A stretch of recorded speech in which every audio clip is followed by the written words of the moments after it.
दिल्ली के पूर्व मुख्यमंत्री अरविंद केजरीवाल ने जस्टिस स्वर्ण कांता शर्मा की बेंच के सामने खुद को और अपने वकील को पेश न करने का फैसला किया है। लेकिन अब उनका अगला कदम क्या होगा? सवाल यह है कि क्या अरविंद केजरीवाल कोर्ट से दूरी बनाकर बड़ा दांव चल रहे हैं या इससे उनकी मुश्किलें और बढ़ सकती हैं? चलिए जानते हैं। दिल्ली के पूर्व मुख्यमंत्री अरविंद केजरीवाल एक बार फिर कानूनी मोर्चे पर चर्चा में हैं। सूत्रों के मुताबिक वो जल्द ही सुप्रीम कोर्ट ऑफ इंडिया का दरवाजा खटखटा सकते हैं। माना जा रहा है कि जस्टिस स्वर्ण कांता शर्मा से जुड़े मामले में वो सुप्रीम कोर्ट में याचिका दाखिल कर सकते हैं और जल्दी सुनवाई की मांग कर सकते हैं। उधर 29 अप्रैल को दिल्ली हाई कोर्ट में अरविंद केजरीवाल और सीबीआई से जुड़े मामलों में सुनवाई तय है।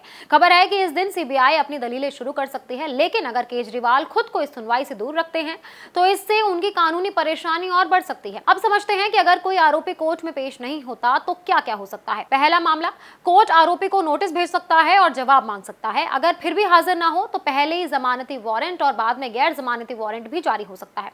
दूसरा मामला, अगर आरोपी या उसके वकील मौजूद नहीं होते तो कोर्ट एक तरफा सुनवाई करके आगे बढ़ सकती है। इसका मतलब दूसरे पक्ष की बात पहले सुनी जाए और आरोपी को बाद में नुकसान हो सकता है। तीसरा मामला, अगर फैसला जांच एजेंसी के पक्ष में आता है तो मामला दोबारा ट्रायल कोर्ट में जा सकता है। वहां आरोपी को व्यक्तिगत रूप से पेश होना पड़ सकता है। चौथा मामला, कोर्ट आरोपी की मदद के लिए एक वकील भी नियुक्त कर सकती है जिसे एमिकस क्यूरी कहा जाता है। यह वकील कोर्ट की सहायता करता है और आरोपी का पक्ष रखने की कोशिश करता है। पांचवा मामला, जानकारी के मुताबिक अरविंद केजरीवाल, मनीष सिसोदिया समेत 23 आरोपियों ने अब तक सीबीआई की अपील पर जवाब दाखिल नहीं किया है। अदालत पहले भी कई तारीखों पर जवाब दाखिल करने का समय दे चुकी है। छठा मामला, जब पहले राहत मिली थी तब आरोपियों से बॉन्ड भरवाया गया था। इसका मतलब ये होता है कि भविष्य में कोर्ट बुलाए तो पेश होना जरूरी है। अगर ऐसा नहीं किया जाता तो कानूनी कार्रवाई हो सकती है।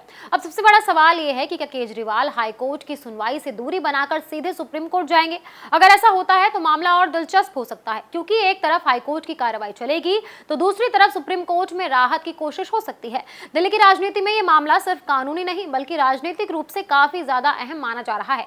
आने वाले दिनों में यह तय होगा कि केजरीवाल का एक कदम रणनीति साबित होता है या मुश्किलें और बढ़ जाती हैं। फिलहाल सबकी नजरें 29 अप्रैल की सुनवाई पर टिकी हैं। क्या केजरीवाल कोर्ट जाएंगे? क्या सीबीआई अपनी दलील रखेगी? क्या सुप्रीम कोर्ट में नई याचिका दाखिल होगी? इन सभी सवालों के जवाब जल्द ही सामने आएंगे। Subscribe now and press the bell icon. Never miss an update.